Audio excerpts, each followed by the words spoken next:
Hi there, Vicky here. So the day has finally arrived. Y'all, I'm so excited about this. It's time to plant. It's time to plant the little plants that I started as seed 2 months ago, the end of January, out in the raised beds. I've been working really hard to get this set up. Um, Almost every day, just doing something, little something. I do have a little helper today, so y'all bear with me in terms of blocking out faces on the internet, okay? But um, I'm so excited about this. So we went and we got our little seedlings. We also referred back to the lists that I made in early January. Um, I think it was probably one of the first videos that I had posted out here in terms of what my plan was for the garden. So, got that list out so I knew kind of what I was going to plant where.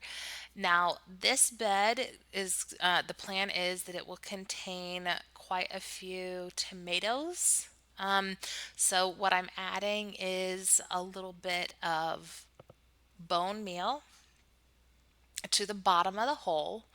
In the past, I have planted tomatoes because this is not my first garden. Um, and I did suffer from some blossom end rot, I think is what it's called. I probably should look this up, but essentially the plants did not have enough calcium and it caused a disease in the tomato. So, in the tomato portion, like anywho, the solution to that is to have more calcium. So, my grandmother growing up would put Tums at the bottom of her tomatoes, but we actually eat the Tums because we have acid reflux. So I decided to go with bone meal instead. I also used just a sprinkling of a all-purpose fertilizer as well in the bottom of the holes because I really wanted to make sure that these plants were going to have all the nutrients that they needed. Now, this particular variety was the Cherokee Purple.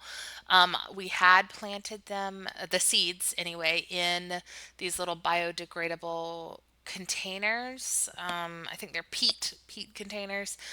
But I have other plants that I put in the front yard that were given to me by my mom. They're irises, and she put them in those same containers. And here we are 4 months later, and the containers still haven't broken down. So I didn't want these tomatoes to go all season with their roots like trapped in the container. And that might be unlikely, I don't know. But anywho, I just wanted to peel it off at least somewhat so that their roots would be free. Anywho, planted the Cherokee purples across the top, and then I did want to add some marigolds into this bed. Aesthetically, it'll give me some color from the flowers, which I enjoy. I wanted a little bit of color at least in all of my beds. And then for the tomato plants, the marigolds hopefully will help deter some pests or, in the garden and be a good companion to the tomatoes. Now, I also do plan on planting some basil in the square feet, the same square feet as the marigolds. So you can do four marigolds or four basil. So I did half and half. But the basil died a little bit. So I have some more in my seed starting tray that I have started. But it'll be, probably a couple months before I can put it out. So I might put something else there in the interim, or we might just be patient and wait. But then my little helper did go ahead and help me water in the new seedlings that we planted. And I would say overall he did an adequate job of that. He was actually a really good helper. I can't even complain. He did a great job. So in the second bed, down on the sort of second layer of this column, were more tomatoes. So in this bed, I put I'm trying to remember. I believe these are the white currant tomatoes that went in this bed. Now, it was supposed to be half of the white currant tomatoes and half of the Better Boy.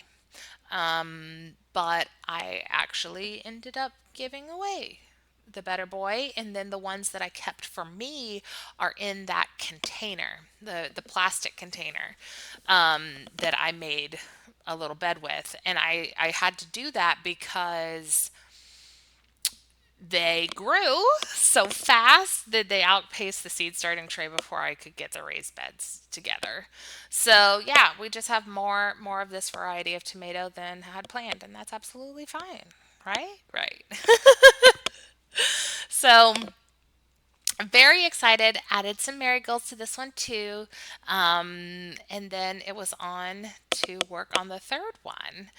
Now, what I will say is I did struggle, at least somewhat. The roots on the marigold tray were just totally matted. It was not what I had expected. I don't know what I expected, considering that those plants were so big and they were so close together, but it wasn't that.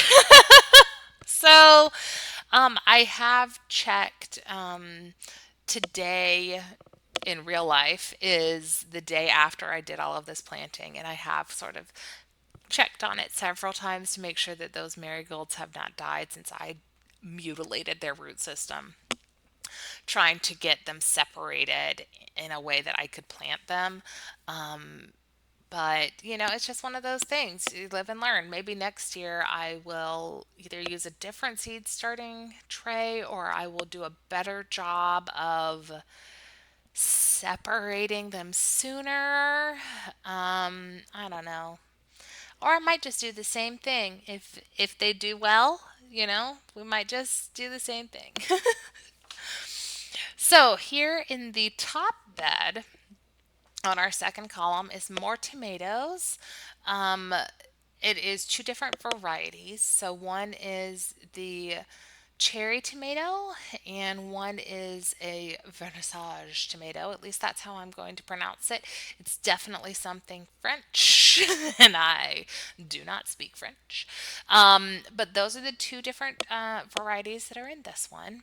And I do recognize we are planting quite a bit of tomatoes.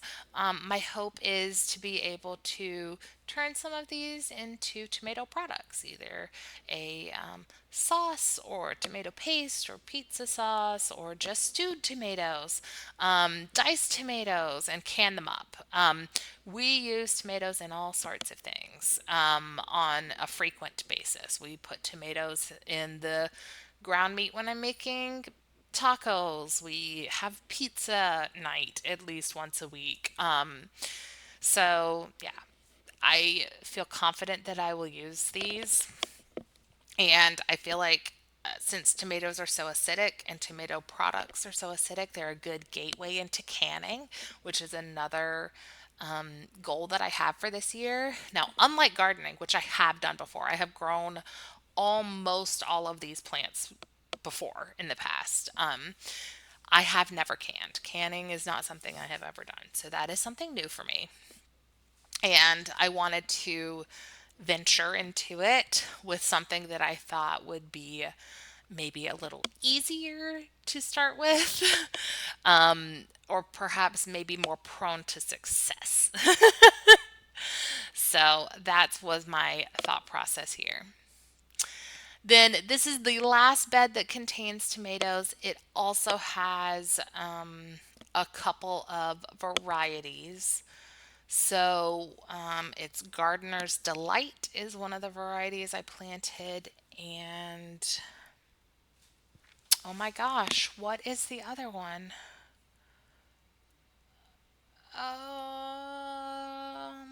Yeah, can't remember. Can't remember and didn't write it down. So yeah, we'll just be pleasantly surprised to see what it is.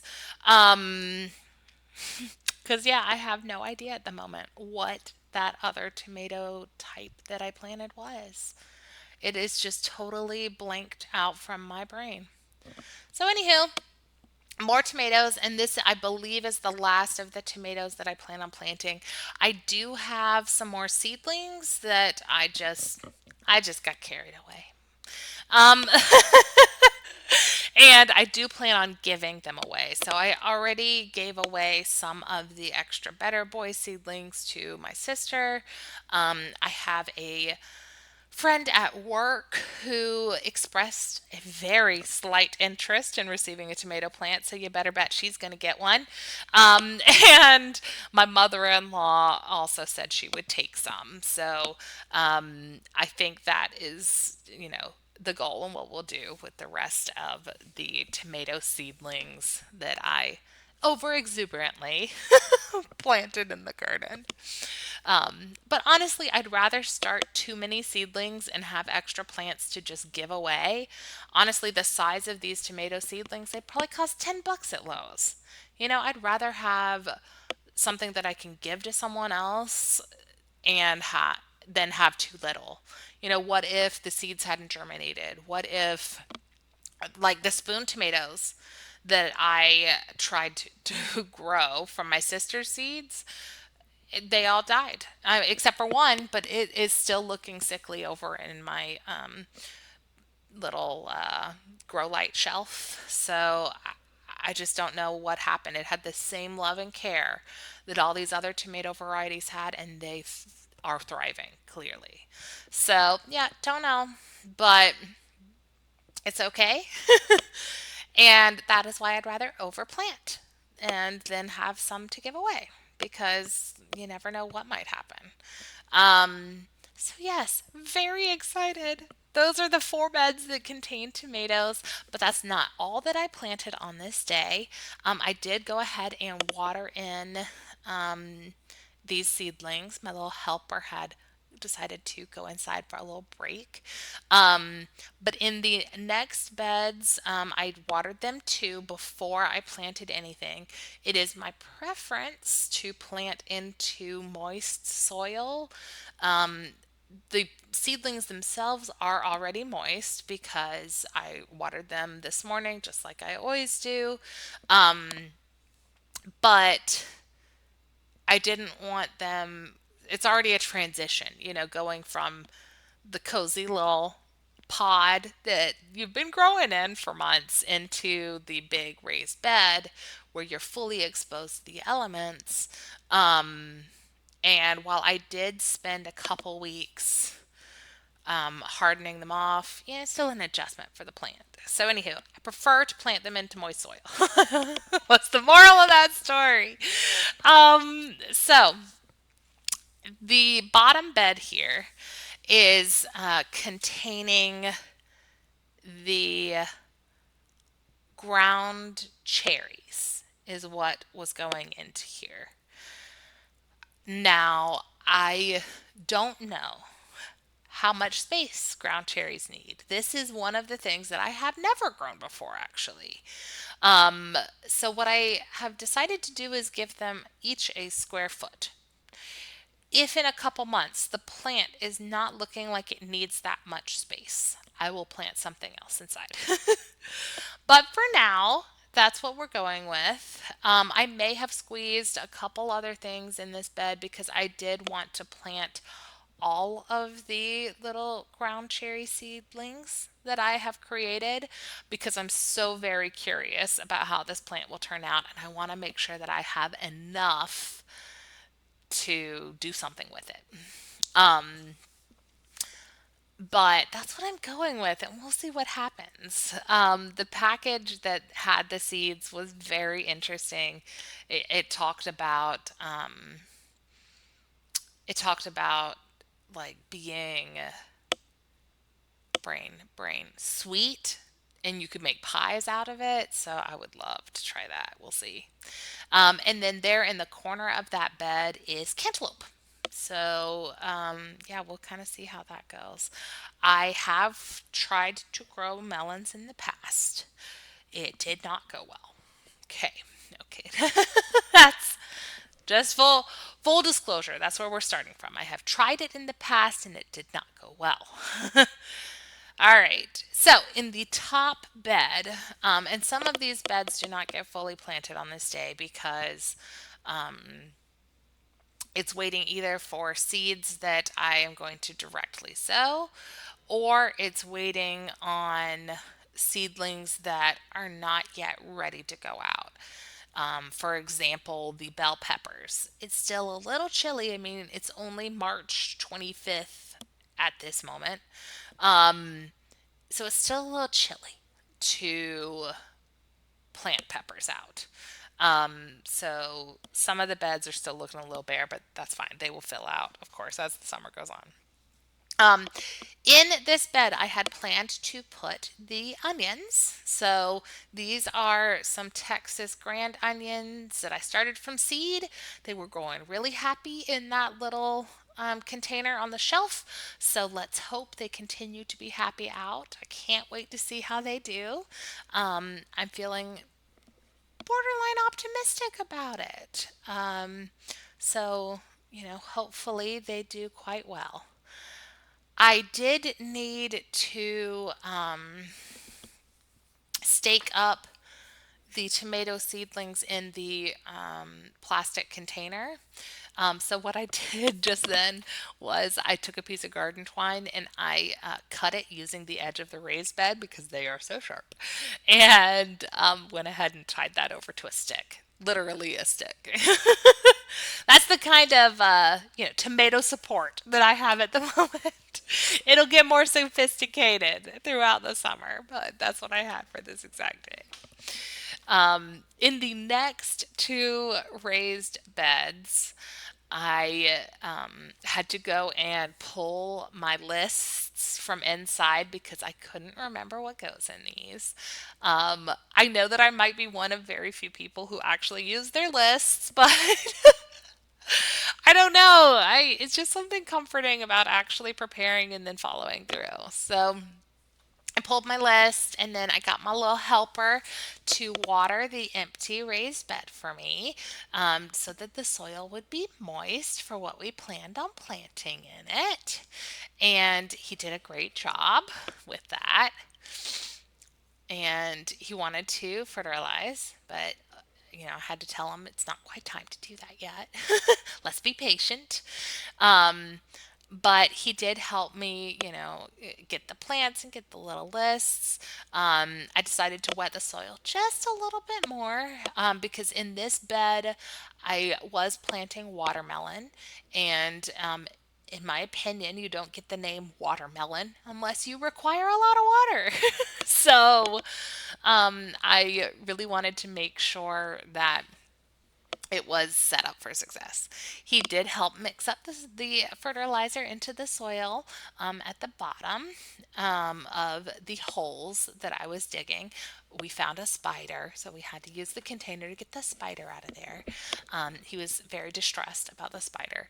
I will say there is a ton of spiders in the grasses on this hill, so that was being the only one that he noticed. We did a good job that day. But these are two different varieties of watermelon. One of them I think was called like extra cool hybrid or something like that. Something, I don't know. But that's the seed that I picked out from the store, and then I realized that, oh, it's actually a seedless, and I didn't realize that, and it needs another watermelon next to it in order to pollinate and to produce. So my sister had some sugar baby watermelon seeds, and that's what the other variety was. So got those planted, um, and then it was time to plant some more things. So in the square foot, just sort of as a little clarification, because I feel like it's necessary. The watermelon vines are going to be huge. I have tried to grow watermelon before. Okay, so I am expecting that, which is why I planted them at the bottom layer of the raised beds so that the vines can go over the raised bed and down the hill. Um, this is something that I was expecting to do. If I have to throw like a towel over the sharp edge of the raised bed, I will do that. But I plan on just letting the vines go flow down into the yard. And in the square foot gardening method, at least from what I was able to Google in terms of planting watermelon in a square foot garden, they needed 2 square feet. So that's why I put two down at the bottom. I just felt some clarification was needed. All right. In the top bed here, this is that was some parsley.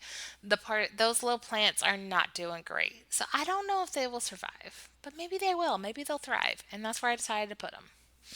All right. These are almost the last beds. Um, and I think we are going to start getting into some of the brassicas because I did plan on planting those sort of on the opposite end from the tomatoes. But the first thing I did was plant a few marigolds. I'm trying to plant those in every bed. I think there might be one that missed out, but most of the beds I wanted to have marigolds because they're pretty and they're pest deterrents. So that was my goal. And I did start quite a few of those. So, now's the time. The other thing that I put down here in the bottom was crests. And I'm trying to remember, I think I had 4 total crest seedlings that survived, that sprouted. Um, so we'll see how they do. I don't know. I'm curious.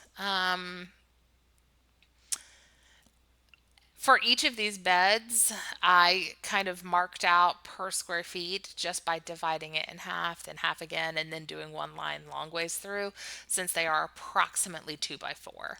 Now, the ends where it's curved, I know that's not a full square foot. So, for instance, for marigolds, it said you can plant 4 per square foot, but I only plan to do 3 there on the curved parts. That's the kind of math I'm doing in my head. Although, for the tomatoes, I did pretend that the curved part was a whole nother foot. So, you know, we'll just see. Hopefully, everything has enough room to grow and plenty of nutrients that it is happy to do so. But getting a couple more marigolds in this container as well. I did not do a great job when I did the marigold seeds of indicating which ones were dwarf varieties versus which ones were going to be larger. So I do suspect that we'll have an interesting variety. But, that's just all part of the fun of things. All right, last 2 beds. And these, for sure, are where I put the broccoli and the Brussels sprouts. So I did 1 square foot per broccoli seedling. We do eat a fair amount of broccoli, so this is not certainly near enough for what my family would consume, but I am excited, and the kids are excited to grow our own stuff here. So, um, got those planted. They just got, and actually the other vegetables that weren't tomatoes, just got a little of that all purpose fertilizer there in the bottom of the bed. The tomatoes were the only ones who got the extra treatment of bone meal. Now, if I find that the other things need other stuff, I will certainly do that. But my hope is that the all purpose fertilizer will be enough for these. So I am just so excited. I know I've said it several times, but I am just so excited to finally be making progress in actually planting stuff in the garden, really can't overstate how excited I am about that. So, honestly, this was a really big day for me. Um, Not just excitement, but like the amount of time I was outside. I probably spent 6 hours gardening on this day, and I was just exhausted. um, it's a long time to be outside anyway, but combine that with the fact that we're working on, a 45-degree slope or more. I have no idea. It's very steep. Um, it really just going up and down and up and down my little stairs. It's exhausting. But the top bed, I believe, is the one that I'm reserving for peppers. So those are still inside and will be for quite some time until it is nice and warm out. But I did want to get everybody else watered in. Um, just make sure that, they were going to be good to go overnight and during the day. There were, as you can see there, a few that I kind of needed to stand back up, plant a little firmer, so that they would be set up for success in their new homes. I'm really digging how light this hose is, by the way. It just makes it so easy to get the water up the hill.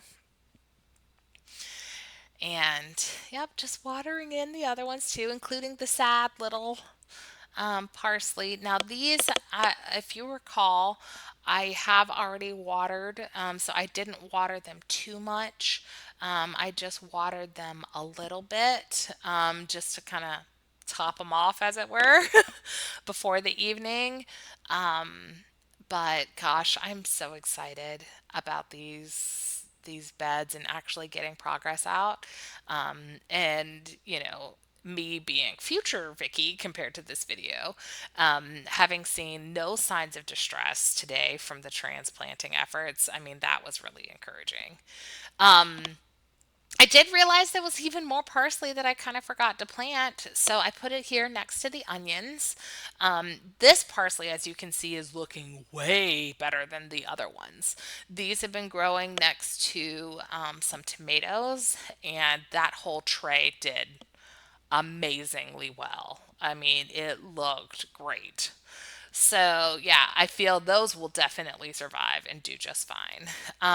You might be wondering why I'm okay planting my herbs so far away. And the honest answer is that I plan on picking almost on a daily basis because I can't have baskets and baskets and baskets full of stuff that I'm carrying down the hill. So my goal is to pick frequently and have smaller sort of daily harvests than have like a big something every week. So it doesn't matter to me that the herbs are way up because I'll be picking them fairly often and just bringing them inside. I like to store my herbs just in a cup of water in the fridge and they will literally last weeks like that. So I have no doubt that it will be absolutely fine to have them up here and they will still be used and eaten. Um, so, yes, there we are. End of the day. I did need to clean up. Um, and I did need to tidy, and those lettuces that you saw briefly, I needed to plant those. But this is what the final garden looks like. And man, it was exhausting, but I'm really excited to see progress. So, hope you enjoyed, and until next time, bye.